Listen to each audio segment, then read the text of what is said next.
Mark, a lot of people know you with a lot of different hats on. And one of your titles is the Additional Needs Blogfather. So what does that mean and what is it you do? Hi, Katie, and hi, everyone. Yes, so as you said, I wear an awful lot of different hats, but the Additional Needs Blogfather came from a place of wanting to share a bit of the journey of myself and my son James, who's 23 now, and was diagnosed as autistic and with learning difficulties when he was 2, and has picked up other different diagnoses along the way, but to share a bit of our journey and our story, but also to share a little bit of how folk that are connected with children and young people with a wide range of different additional needs can maybe make a difference in their setting. So it's about additional needs. I'm dad to James, and it's a blog. So the Additional Needs Blogfather became the title for it. And that's been going around the world for quite a few years now, and it's lovely to see through that James's voice heard across the world and people responding to what we share. And you do work with Urban Saints and the Additional Needs Alliance. In a nutshell, what's the sort of the hub of that ministry that you'd have?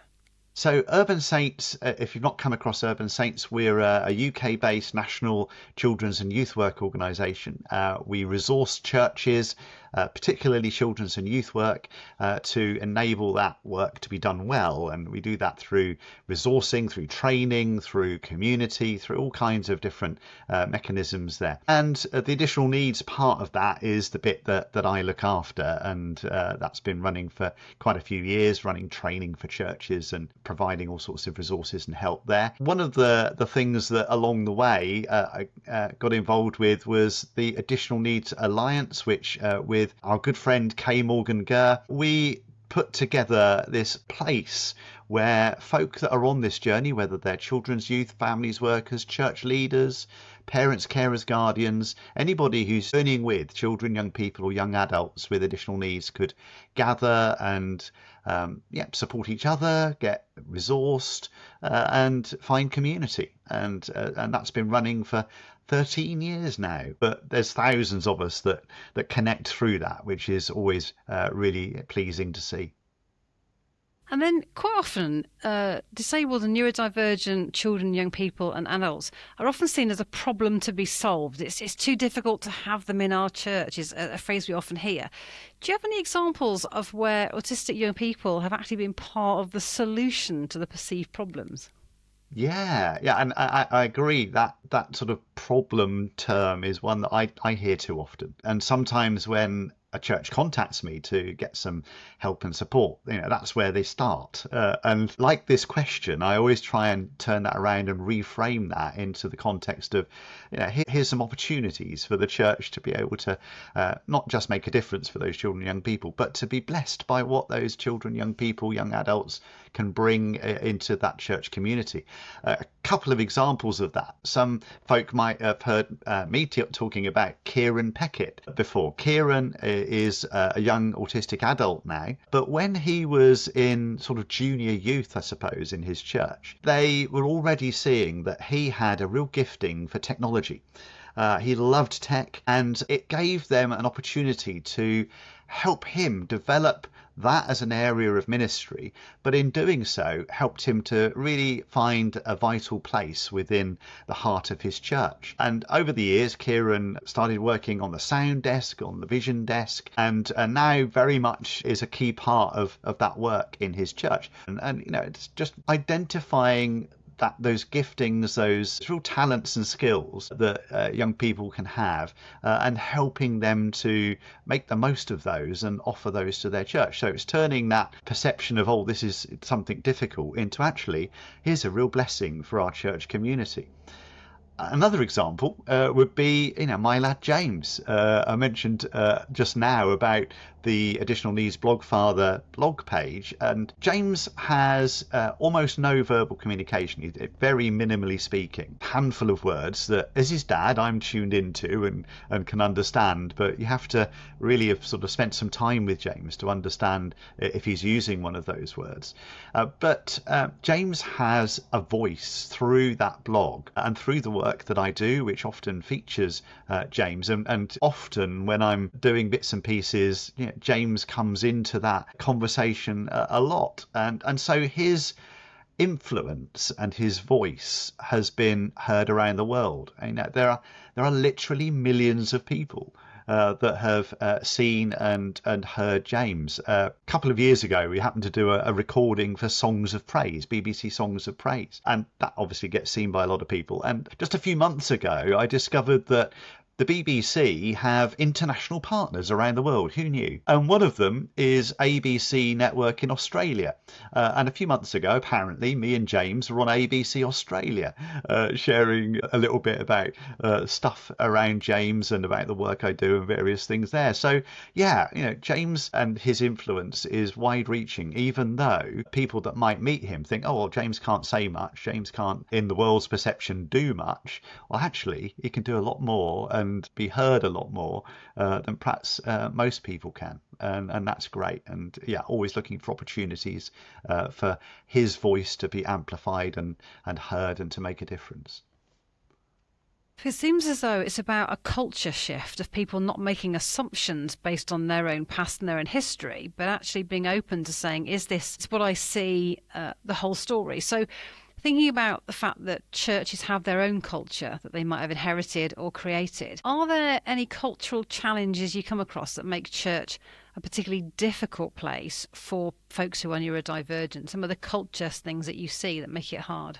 Loads of them. Yeah, it's a major thing, and I think that culture often creates barriers, and those barriers can typically break down into three areas: the place, the program, and the people. The place barriers are ones that we might think of first if we're thinking about barriers that we might encounter in church. Things like loud noise, lots of people, bright lights, strange smells, all sort of sensory stuff and physical stuff that can be barriers for lots of people, including neurodivergent people, and it can create real challenges for them. But then there are also program barriers, and program barriers can be things like people not really knowing what the program is.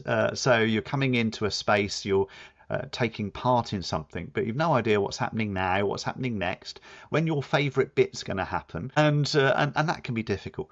But then there might be another setting where actually the program's the same every week, and you get used to that, and that's great, and you're comfortable with the program. And then you rock up and find that this week it's all completely different. It's all being mixed up and changed, and now you're thrown a curveball, and that can be really challenging for some neurodivergent people as well. But also things, and I'm thinking about this from a children's and youth point of view, there could be program things like in some churches we like to reward children or young people for I don't know, let's say they've been coming to church for 100 weeks now or something like that. And so if all of a sudden a child sat there in church with their family and somebody at the front says, oh, and Timmy's been coming to church now for 100 weeks. So Timmy, come on out to the front and let's give you, your award and give you a big round of applause. There's a nice intention behind that, but it's not reflecting the fact that for Timmy, that's his worst nightmare. If he was prepared for that, if he'd been informed about that and helped to understand that and, knew that was going to happen, that could be different. But that's suddenly being sprung on him. That can be an issue. And then people barriers. People barriers can be the expectations that people put on children, young people particularly. So things like you've got to sit still, give eye contact, those sorts of things, which for some children, young people and some neurodivergent children, young people amongst that can be impossible. And actually, in some cases, in order for them to listen to you and hear what you're saying, they can't give you eye contact because they can't do both things at once. So if they're looking over your shoulder, that actually means they're listening to you. And that's what we want them to do. But it's people's understanding of that. But it can also be other things like, every church has a hugger, don't they? And the hugger is typically somebody who is on the welcome team, because then they get to hug everybody when they arrive, and that's not to diminish how important that can be for some people who maybe that's the only human contact they get, and it's really, really important. But for some neurodivergent people, for example, again, that can be their worst nightmare. That close proximity to somebody, the pressure of that hug can be painful. All sorts of sensory overload around smell and everything else. There can be lots of issues with that. And sometimes, change can come slowly in our understanding. Church and change start with the same two letters, but that's about where it ends, isn't it? Sometimes, there's that perception, well, we've been doing it this way since 1853, we're not going to change now. But actually, it can be small things that can cumulatively make a big difference to break some of that culture down, to remove some of those barriers, and to make church a better place, not just for neurodivergent children, young people, young adults, but for everyone. So on that score, we've got church leaders who are watching this now thinking, this is all great, Mark. Just give us some small things, some easy wins that seems very small to us, but actually make a huge difference to other people. What are some of the top tips you can give them now? Yeah, I think there are plenty of things, and lots of small things that, as I say, together can make a big difference. The first of them always has to be ask the audience. Just get alongside the autistic children, young people, adults. Ask them if they're young. Ask them and their family. Yeah, seek their input. Find out what the barriers are that they experience, because there'll be things that they will tell you that you wouldn't have realized were a barrier yourself. And so asking the audience helps us to then do inclusion with people and not unto them. And there's a big difference, isn't there? There's a phrase that Katie, you and I have both used plenty of times, which is nothing about us without us. And that's a really good phrase to remember. Whatever group of people we're looking to support better, ask them, include them, involve them. Be like Jesus did when he met Bartimaeus, a man who's blind, who's brought in front of him, and Jesus doesn't assume that he knows what Bartimaeus wants. He says, "What would you have me do for you?" He asks him the question, and that's a great question for us to ask. So doing that is always the first step. Having somebody that owns this within our church is really important. Having somebody as an inclusion champion, inclusion leader, whatever phraseology you want to use for that, but somebody who is there looking out for the needs of that group of people that you're looking to support better. In this case, it could be neurodivergent children, young people or adults, or it could be broader and include all areas of disability and additional needs as well. But having somebody that owns this means that it stays on the radar. It always has a focus. There's a point of contact for families to come and talk to. There's somebody who's looking at the things we do and thinking, actually, yeah, we could change a couple of other things there to make a big difference. It's a real game changer to have somebody in that role. And then there can be, little tools that we can use that can just start to get that process working along really well. Things like one-page profile. A one-page profile is a sheet that you can just ask some simple questions on. Questions like, what do people say positively about you? That's a great place to start. And it goes back to that first question about people being sometimes seen as a problem. It's changing the narrative. What do people say positively about you? What do you love or enjoy? Because we can then use that to help them to engage and to learn. And then how do you want to be supported? Gives them the opportunity to be able to share in their own words things that would be helpful for them. There's loads of things we can do with that. If people want to know where they can get hold of copies of one-page profiles, if they go to a website called chefkids.co.uk, SHEFFKIDS, chefkids.co.uk, look in the resources area. There are dozens of different styles of template there. You can download them for free. Other things like visual timetables, so visually showing what the program is that we're running, whether that's our congregational worship, whether that's our children's or youth work session, whatever that might be.